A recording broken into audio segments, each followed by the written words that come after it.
Warning. Our YouTube channel and its videos may contain scenes, language, and content that may not be appropriate for all audiences. These videos include surveillance footage, undercover pursuit of suspects, actual police and rescue operations, and fearless confrontations.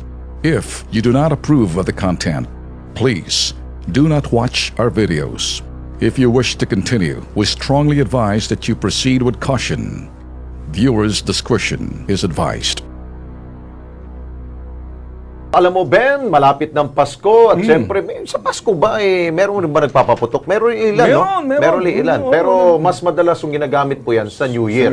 Pero ngayon, Ben, for sure, marami sa atin pong gagamit po ng mga paputok, fireworks, firecrackers, para po sa mahalagang okasyong ito. Pero paalala ho, may anunsyo po ang Philippine National Police o PNP na hindi na pwedeng magpaputok po kung saan-saan at kung anong dapat gawin sakaling maputukan kayo. Ito po, panoorin po natin sa ating pong All Points Bulletin.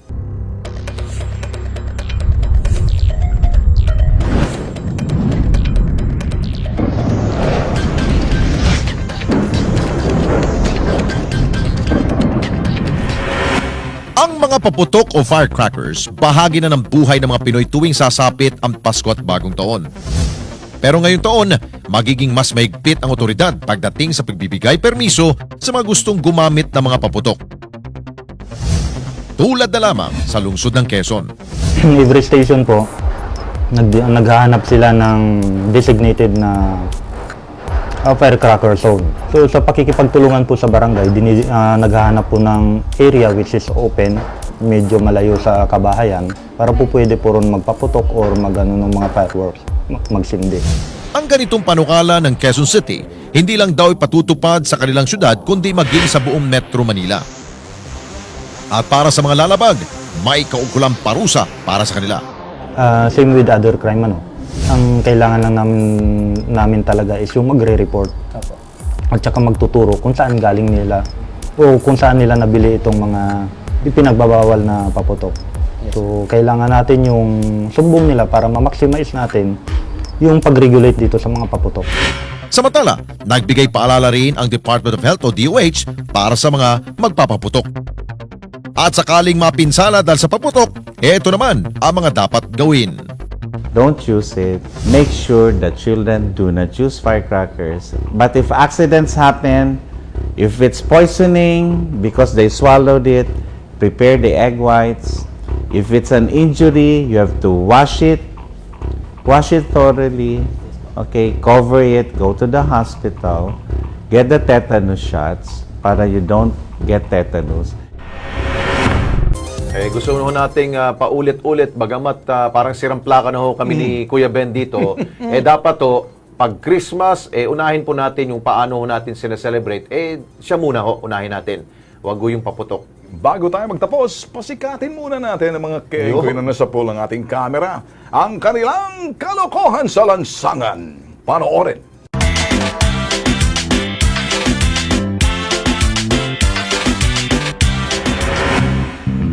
Pasikatin ba ang usapan? Eto ang mga game na game dyan.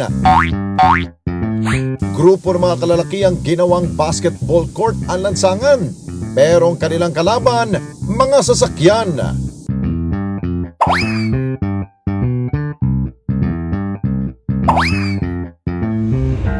Dribble dito, dribble dyan. Ang isang ito, mala Kobe Bryant pa ang galawan. Sabay pasa ng bola, ayun, instant game 1 na. Sa kanilang pagpapasikat, mga motorista na ang naabala. Hoy, hoy, hoy, mga kengkoy at kolokoy!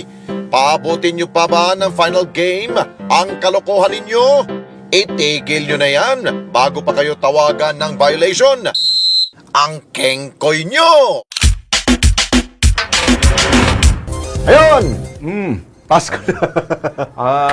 Marami kasi, Lex, na sabi nga natin kanina, magsa-celebrate ng Christmas sa Metro Manila. Marami rin sa ibang bansa, marami sa mga probinsya. Saan man kayo, just make it safe. Yeah, Yan, safe importante. lang. Importante yan.